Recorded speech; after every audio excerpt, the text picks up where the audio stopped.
Hello. Hello, magandang umaga sa inyong lahat. Ngayon ay araw ng Wednesday at maulan nga dito sa amin. So by the way nga pala, ngayon ay araw ng Quirino. So hindi ko alam kung ilang taon na ang Quirino province, pero parang nasa 40 plus kung di man ako nagkakamali.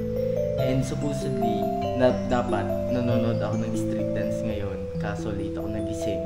And then nakakatamad na. For sure maraming tao at ganito pa yung panahon, maulan.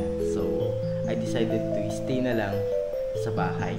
And now, wala akong magawa. Balak kong pumunta na lang palengke, bumili na lang ng mga supplies ko. So ito ngayon, meron akong ballpen, lapis at saka papel. Isusulat ko yung mga dapat kong bilhin.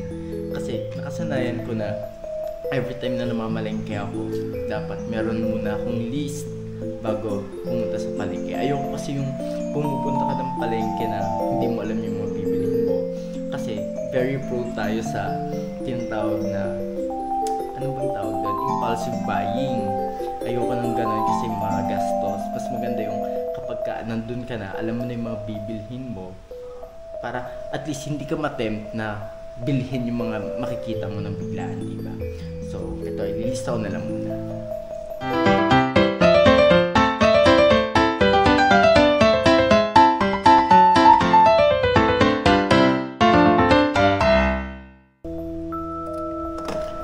Okay, so nailista ko na yung mga dapat kong bilhin. So kakaunti lang to. The problem is, hindi ko alam kung sapat yung cash ko dyan. So pakiramdam ko, dadaan muna ako sa ATM para makapaglabas ng pera. So tara na. Lumabas na nga ako. Ito, naglakad na lang ako kahit umuulan. Kasi nga, hindi naman ako makakapagmotor. Ayoko din masyadong mabasa. Medyo hassle and then hindi okay sa pakiramdam yung basa ka.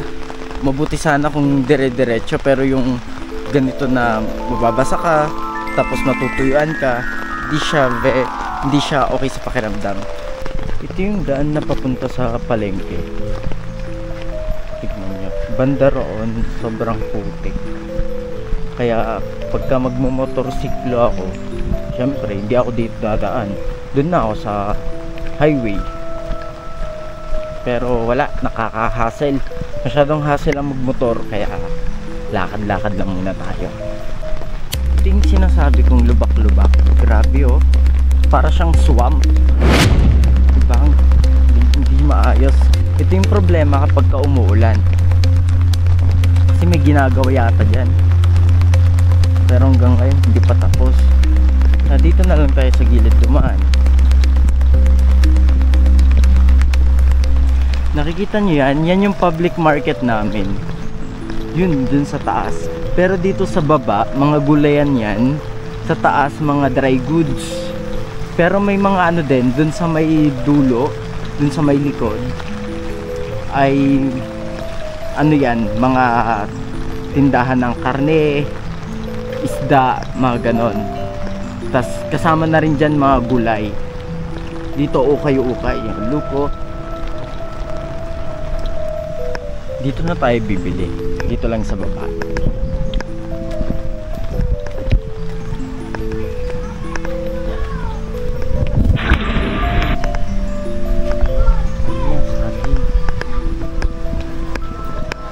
Latundan natin, te? Ay, natin latundan? Kalatan. Per kilo ata?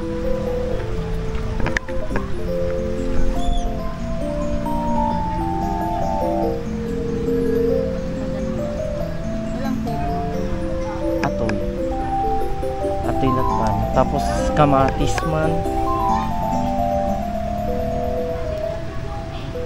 Taga mo no kamatis yan, te? 50?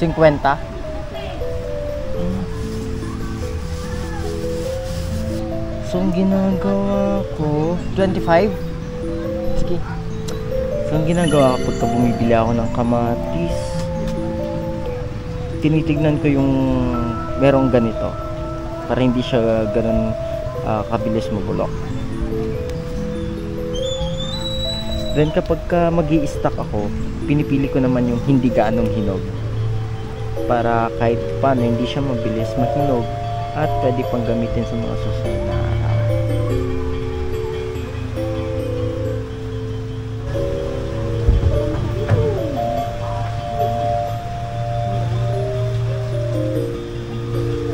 Meron akong eco bag kasi bawal yung mga plastic dito.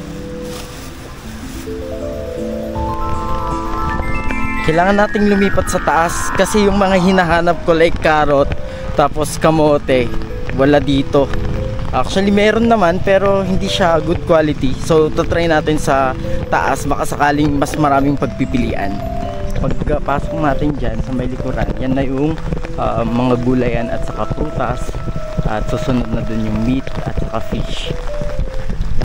Nagmano carrot yung ate? Carrots, 200 sir, 51 po.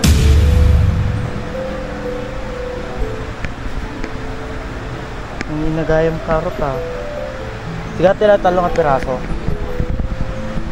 Sir, 54 pesos. 54. Kamote. Kamote, Cheers, di kamote. Tiga man o kamote? yung itong violet sir, and yung malalaki, yung kulay yellow, 19. Ito na po. Wen, bali man o? Sir, 92 pesos. 92. Okay. Ito yung loob ng palengke namin. Di ba parang kang nasa maze? Dami pang sarado.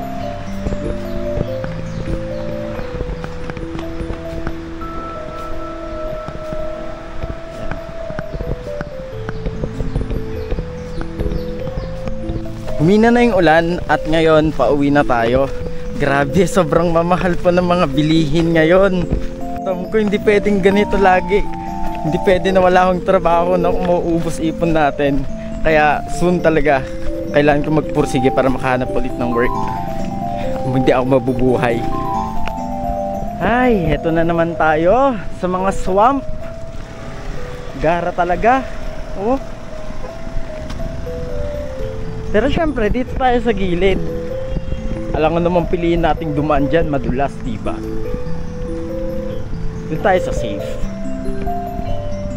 Kaso parang dito hindi safe din. Lalo pag may mga siguro barya ka na pwedeng mahulog, or yung mga any na gamit na pwedeng mahulog dyan. Naku po. Oh, kawawa naman yung mga sasakyan na dyan na daan. Okay, medyo mabigat na tong dalahin ko. Mabigat. Wala yung shoulder bag ko. Mas komportable sana pagka yung shoulder bag, para at least hindi nangangalay yung kamay natin. So, dyan muna. Maraming salamat. See you later. Nainis ako dito sa short ko. Well, nakataas naman yung zipper, pero sa sobrang fit kasi hindi na kinakaya. Bumababa na yung zipper, no? Ito yung shorts ko.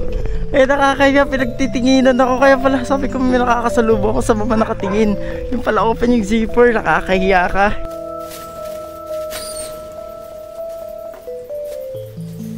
Yan lang yung nabili ko, pero grabe yung presyo. Grabe talaga, nalulula ako. I finally got home. Key takeaways ko for today's vlog. Jerome, kailangan mo na magtrabaho kasi ang mahal ng bilihin. Hindi ka mabubuhay nang wala kang trabaho. So ayun lang. So at least sa trip kong to, mapupush akong magtrabaho. Thank you so much.